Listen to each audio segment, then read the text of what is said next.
Vermintide 2, a game that requires high skill to survive with the utmost efficiency, and that will punish you for even the smallest mistake. In this Vermin guide, I shall divulge to you what I believe to be the most 5 important rules of Vermintide, as well as a bunch of other handy things to know as well. If you thought this game was a mindless hack and slasher, think again. As you approach the higher difficulties of the game, you'll have to up your discipline and awareness. So let us begin with the 5 main rules of Vermintide.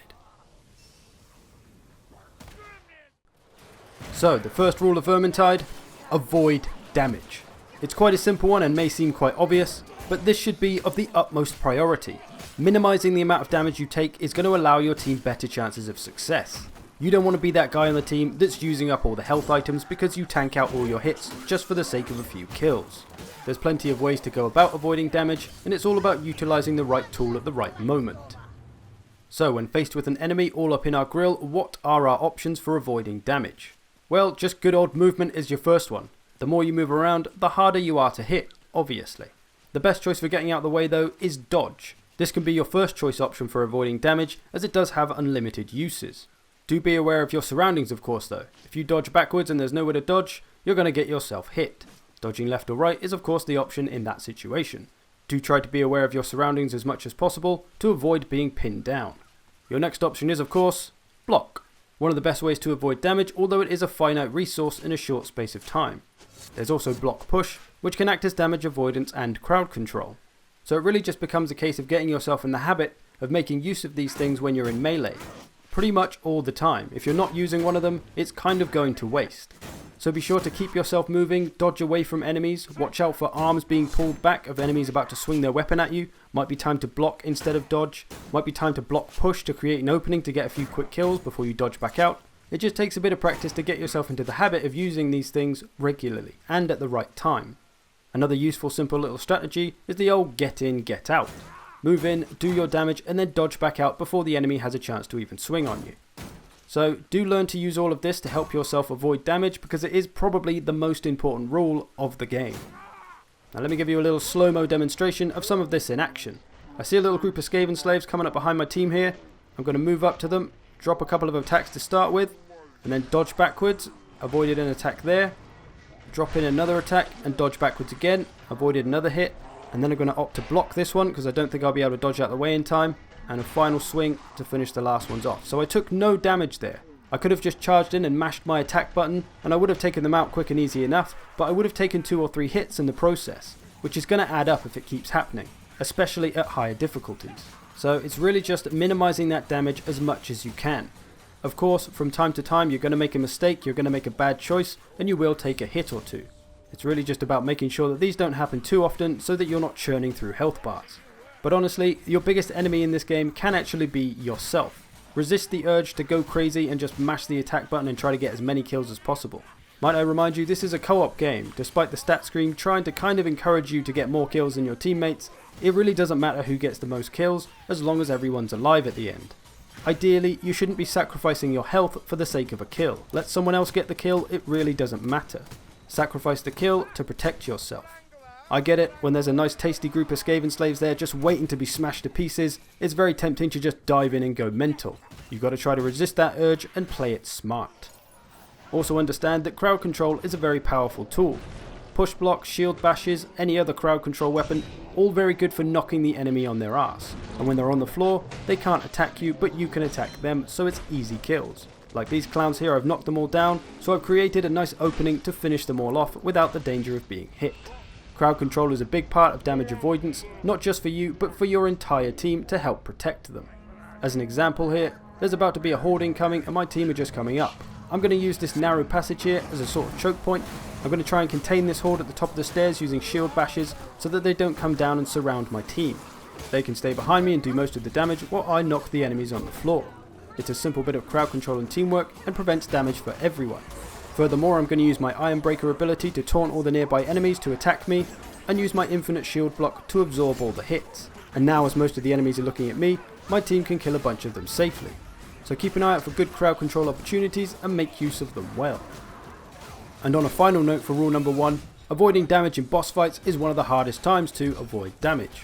A simple rule of thumb to follow is that when the boss is trying to attack you, do nothing but defend. Don't try to attack at all. Let your allies do that while you simply avoid damage. And then when the boss finally turns his attention to one of your teammates, that's your opening to move in to do some damage. So overall, much like in real life, look to keep yourself in optimum health, or alas, it'll be game over. The second rule of Vermintide, be a team player. This is a co-op game after all. As I mentioned, try not to get drawn into the scoreboard war where you're competing for the best stats at the end of the match with your teammates for literally no reason at all. No one gets anything if they're the best player on the scoreboard at the end. All it's going to do is serve to make you a more reckless player pursuing those kills for the scoreboard. And I guarantee you, nobody on your team gives a shit about your score as much as you do. So no one's impressed. You should be focused on working as a team, keeping the damage to a minimum, taking out enemies as effectively as possible, and sticking together. Most importantly there, damage avoidance again. Help your teammates avoid damage as much as yourself. Understand that if they go down, it's just as bad as if you go down. So keep an eye on your teammates, and if they need help, give it to them. If they get surrounded by Skaven slaves, go and help them out instead of going and getting that extra storm vermin kill. And by the same token, make it easy for your allies to help you. Stay close to each other, stick together. If you run off by yourself, you're liable to get yourself caught in a bad situation. Like in this clip here, me, the elf and the dwarf are all together, fighting side by side, and Saltspire has run on ahead, got himself cornered, and then he becomes a corpse. So stick by your teammates. It's a lot easier for them to save you from a special or from a group of chaos warriors if you're side by side. And of course you can take advantage of each other's skills, so if someone's got a crowd control weapon and they're knocking all the enemies on the floor, but maybe not killing them that quickly, you as a damage character could come over and help finish them off, thus combining your strengths to get the enemy dead. So stand together or fall divided. It also pays to have team awareness, making sure that no one is getting left behind. Like here, I'm moving through the level with the dwarf and the elf by my side, but then I notice that Kruber isn't with us. I then have a look behind us and see he's slowly coming up, so I'm going to wait and try to cover him. If he gets pounced by a gutter runner now or grabbed by a life leecher, I can quickly save him.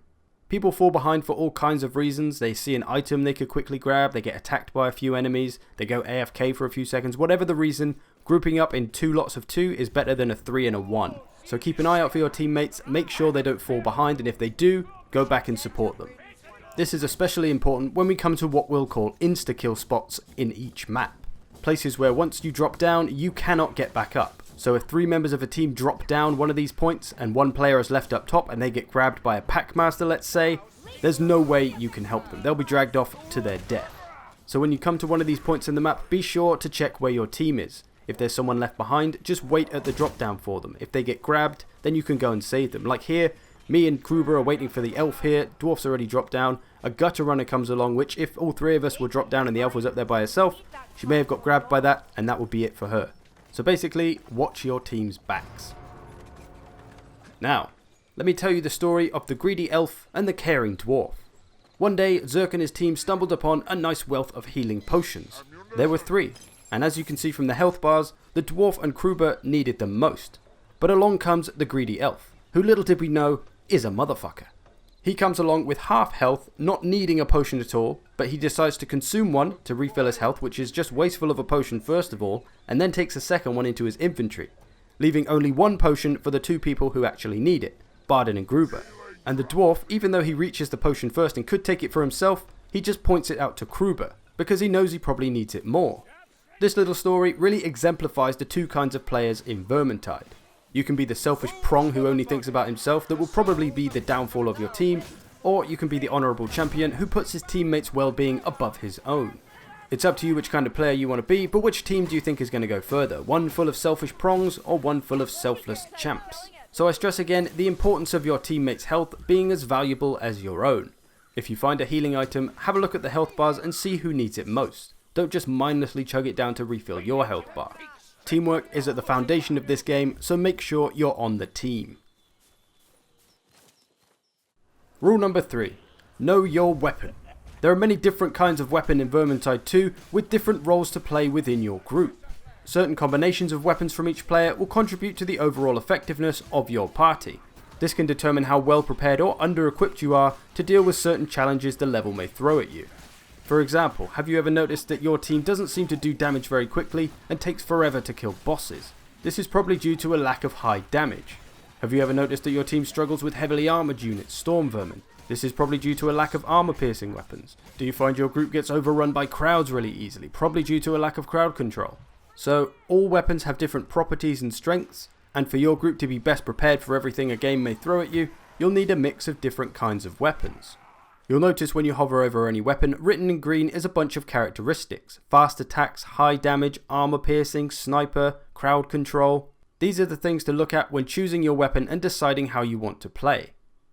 So for example, as Kruber here, I could set myself up with a little bit of crowd control from this great sword, high damage, wide sweeps, crowd control, great for controlling those mobs of enemies, keeping them in check whilst doing a good bit of damage to them. But if heavily armoured specials come along, this weapon isn't going to be that great. So to prepare for those kind of enemies, I brought myself a handgun, which is high damage, sniper and headshot damage in its traits. Meaning one well placed ding to the dome of an enemy special and they're probably done for. So I'm playing kind of a hybrid role of crowd control and special killer. I use my sword most of the time and only use my handgun for specials. I could opt to be the king of one specific area, so for example, crowd control. My hammer and shield and Iron Drake flamethrower are both good crowd control weapons, meaning I'll have no problem dealing with all the crowds that come our way. However, when we come across some heavily armoured units, I become a little bit useless. My hammer can't penetrate the armour without charged attacks, and my flamethrower is going to do sweet FA. So this combination of weapons isn't wrong by any means, but if there's no one in the group with armor piercing, I should probably switch out. My axe and shield should give me what I'm lacking, albeit at the expense of my crowd control melee abilities from the hammer. But that's fine, because I've still got my Iron Drake flamethrower for my crowd control. I've now eliminated the weakness I had before when I couldn't deal with armored units, as axes go through armor like butter. So think carefully about the combination of weapons you bring, and maybe speak to your team about what they're bringing so you can get the best setup. There are unwritten roles that you all need to fill. Of course, on lesser difficulties this isn't such a big deal, but on the higher difficulties you will find this pretty essential. And you'll maybe want to start looking into the different stats of weapons as well, like power plus infantry, damage plus Skaven, damage plus chaos, and really build yourself into an effective killing machine at a specific role. Now for our last couple of notes on weapons, watch my sword here as I swing at these 3 targets. You'll notice my weapon goes through them and just keeps going into the next one, thus hitting all 3 enemies no problem. Now watch what happens if I do it to a heavily armoured target. You'll notice the swing stops halfway across my body and gets pulled back. I can't go through this enemy. This comes down to what we call cleave damage and cleave resistance. It's basically a physics thing. When something is heavy and high mass, you can't swing a sword through it. When it's small and light, you can. So some weapons like Saltspire's axe here have low cleave damage and won't go through a lot of targets. They'll hit one specific target for a lot of damage, rather than many targets for less damage, like a crowd control weapon. So there's an interplay between the weight of your weapon and the weight of the enemy you're swinging it at, which will determine how your weapon will react.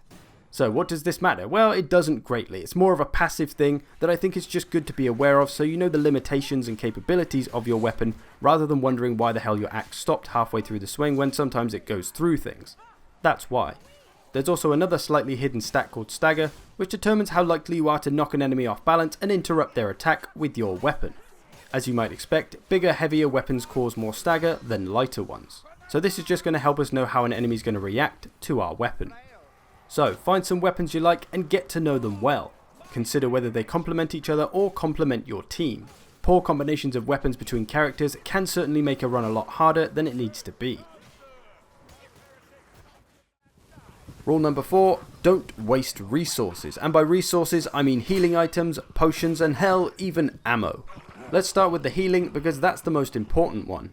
Many people use healing items far too soon and are absolutely terrified of going down. As you can see here, I'm running around with basically no health. One more tickle from a Skaven slave and I'm going down. But it's fine, my team's in great health. If I go down, one of them will pick me up and then I'll get that degrading white life bar, which is basically free health. I mean, think about it, why not use up that life bar until you go down again? And then your team can get you up again and then you can use a healing item. And hey, you've made your healing item last way longer than if you used it before you went down. You can go down 3 times before death in Recruit, twice in Veteran, and once in Champion and Legendary. Unfortunately for me, the elf doesn't seem to realise this and comes up and heals me with a medkit. I have a potion on me. I can heal myself if I want to. Clearly, I didn't want to. Do keep an eye on your overall team health though. If all of your team is on low health, then it's probably a good idea to use that healing item. Because when everyone's 1 or 2 hits away from going down, someone's going to need to get them back up again. So use your best judgment on when to use healing items, but try not to do it too soon. Ask yourself, do I really need this healing? Is it going to be okay if I go down? Or does one of my teammates need the healing more than me? Have they been downed a couple of times? Are they about to die? Use your healing items sparingly and try to make them go as far as possible, especially on the higher difficulties. Remember the story of the greedy elf and the caring dwarf. Like most resources, healing is best used when you need it, not just because you have it. As the saying goes, it's better to have it and not need it than need it and not have it. And the same is true of your bombs. There's the incendiary bomb, which burns everything to a crisp in an AoE attack, and an explosive bomb, which is an explosive bomb. Both different bombs have different situational uses. Explosive bombs can be useful against storm vermin patrols, which should for the most part try to be avoided by the way, but if you can't, a well placed explosive bomb will put an end to a few of them, making the whole party a lot easier to deal with. And patrols is really what explosive bombs should be saved for, other than emergency situations where everyone's maybe about to die. That or boss fights. Boss fights is another good place to save your explosive bombs because they'll do a good bit of damage to them. They'll do extra damage if you drink a strength potion just before, because that increases the attack power of the bomb. Great for chipping some extra health off that boss. As for the incendiary bomb, first thing to note is that it's pretty useless against bosses, so don't even bother wasting it on them. It also won't do much against heavily armoured enemies. It's best used for crowd control. If your team is getting overrun and surrounded by Skaven slaves or rot blood zombies, that's the time for the incendiary bomb. So I repeat myself again, use it when you need it, not just because you have it and because it's burning a hole in your pocket. Unless it literally is burning a hole in your pocket, then you want to get rid of that shit. It's an incendiary bomb, man. Dangerous. Potions. Same idea, save them for bosses and when you need them. The ability to buff yourself up and do some extra damage when needed can make boss fights go a lot easier. So don't needlessly waste them on situations where you don't need the extra damage buff. Save it for moments when you do, like boss fights or emergency situations where everyone's about to die. That well-timed potion might just save the run. And lastly, ammo. Even if you're playing a ranged character who has a ton of ammo, you'll want to save your last few shots for emergency situations. There's nothing worse than seeing your teammate get pounced by a gutter runner 20 meters away, and there's nothing you can do but try and fight your way through Skaven slaves to get to them. It's usually good practice as well to kill things in melee rather than using ranged attacks. For example, if one Skaven slave walks up to you, there's no point wasting an arrow or a bullet on it, just pull out your melee weapon and chop it down. Ranged ammo is a finite resource, you will run out. Melee weapons don't. So be smart with your ammo usage. So as I've said 3,000 times, use it when you need it. That's basically the rule. Don't be wasteful like the guy that chugs a strength potion and then uses a bomb, but misses with the bomb. Nobody likes that clown. Fuck. Rule number 5 of Vermintide, know your enemy. There are many different kinds of enemy in Vermintide 2. Getting to know their strengths and weaknesses as well as their attacks can help you deal with them most effectively and survive their onslaught. The first thing to get to know with your enemies is the difference between Chaos and Skaven, as each map is usually mostly filled with one or the other. The Skaven are more vast in their numbers, but they're lighter and easier to kill. The Chaos are usually fewer in number, but are tougher and hit a bit harder than the Skaven. So let's have a quick look at all the different threats that you may face. Beginning with the Horde. Any mass of grouped up enemies is of course a great place for crowd control weapons and wide sweeping weapons, but charge attacks are especially useful here due to the extra power, allowing you to cleave through more enemies potentially. Heavily armoured enemies like Storm Vermin or Chaos Warriors are going to be best dealt with by armour piercing weapons or charge attacks. Shielded enemies are going to be best dealt with by shield breaking weapons or armour piercing, or better yet, 2 people attacking them from different sides at once. Plague Monks and Berserkers can be very dangerous to your health bar, so you don't want to attack them when they're trying to attack you. Best to try and stagger them somehow or attack them when they're attacking a teammate. Long range enemies like the Warp Fire Thrower, Rattling Gunner and Poison Globadier are going to be most effectively dealt with by a ranged attack of your own, preferably to the eyes. And then you have those specials that can incapacitate you unless you're saved by a teammate. The Packmaster here being one of them is best dealt with by a ranged attack, but if you don't have any ammo left or you're a Slayer, a well placed charge attack to one-shot them is going to be your best hope. Gutter runners can be a sneaky problem, but a quick sidestep will avoid their pounce quite easily. Like most specials though, try to listen out for them and gun them down before they even get near you. And then you've got the Life Leecher who has a ranged attack which can grab a hold of you and suck you in, but like the Gutter Runner pounce, it can be dodged. The Blightstormer, capable of knocking up a lovely green storm that will consume your entire party if you're not careful. Try to find the bastard as quickly as possible and gun him down to stop the storm. And then we've got our big bad bosses, beginning with the Rat Ogre, one of the easier bosses to deal with. You just need to avoid his melee attacks and nuke him with damage. He's not armoured, so most weapons should be able to hurt him well enough. And then there's the Storm Fiend, who's basically a Rat Ogre with armour and flamethrowers, which does sound utterly terrifying, but he's actually one of the easier bosses to deal with. His ranged attacks are very easily dodged, and his melee attacks are very telegraphed, so you can see them coming a mile away. He also has a weak spot on his back in the form of an ugly baby which controls him, so feel free to blast ugly baby with your ranged attacks, or melee attacks if you're feeling brave, but beware of him turning around and smacking you in the face straight afterwards. And then there's the Bile Troll, who can be a little bit more problematic. Avoid his melee attacks, do as much damage as possible. Eventually he'll fall to his knees where you can bash down a temporary health bar. If you don't bash it all down, he will regenerate any health in the damage you didn't do. So you need to seize the opportunity when he does go down and try to nuke him with as much damage as possible. He does have a Bile AoE attack and a Bile blinding attack, so watch out for those. They also passively regenerate health all the time, so you'll need to constantly pressure and damage it. And then there's the Chaos Spawn that functions like any other melee boss really, except he can potentially grab your team with his left tentacle attack, munch on their face and regenerate his health. So if your team keeps getting grabbed by him, it's going to be very difficult to take him down. You can stop this grab attack with bombs and abilities, but best off that you just pay attention and avoid that grab attack in the first place. So that covers most of the enemies that you'll face in Vermintide 2, which really just comes down to learning how to deal with the 4 different groups: mobs, heavily armoured, specials, and bosses. It's going to be different for everyone because people like to play different characters with different weapons, with different playstyles, so you have to figure out what works for you and the best way to deal with all these threats yourself. So those are the 5 main rules of Vermintide. Remember them well so that you're not a burden to the rest of your team. Now for a few quick fire things that are always good to know. As we all know, headshots are a thing with ranged weapons, but they're also a thing with melee weapons as well. You've got a higher chance of doing a critical attack when you aim for the head, so always look to cave your enemy's skull in where possible. Wall hugging is a great way to protect yourself from certain angles of attack. If you keep your back to a wall, nothing can attack you from behind. This can be very useful in many situations and can aid your damage avoidance, but do be careful in case you get surrounded. Your mobility may be restricted. Always mark up dangerous enemies as often as possible. This is just going to aid your team awareness and ultimately your damage avoidance. If a packmaster is trying to sneak up on everyone, let everyone else know. Ever wondered what the numbers attached to your items and weapons actually does? Well, it adds to your hero power, which as you can see increases your damage dealt, the amount of enemies penetrated by your attack, so how many you can cleave through, and how likely you are to stagger an enemy. The higher and higher this number gets, the more powerful you become. Legendary items and weapons are also a great thing to get after as soon as possible as well. They all have bonus abilities which can be of great use in certain situations throughout your run through a map. You may get rewarded them by chance from your loot chests, or you can actually upgrade any blue item that you already like with 50 scrap. Simply choose the item, upgrade item, make sure you got 50 scrap, and you've got yourself a legendary.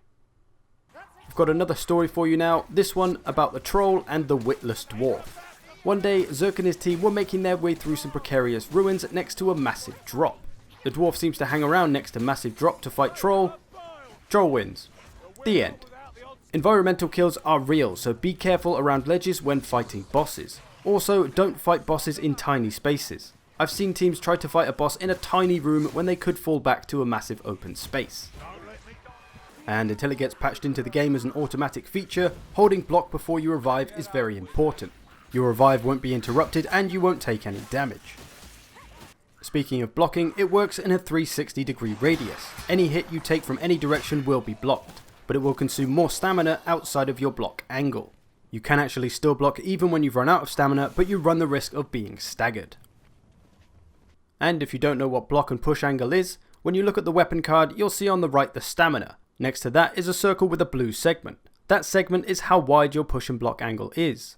On this sword it's about 40 degrees in front of me, and on this mason shield it's about 180 degrees all across my front, offering better protection from my blocks and more crowd control from my pushes.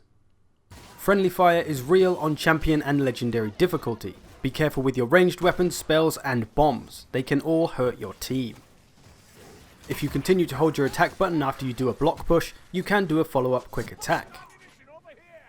Tomes and grimoires are a great way to get some extra XP at the end of the level, so don't be surprised if your team wants to stop and retrieve them.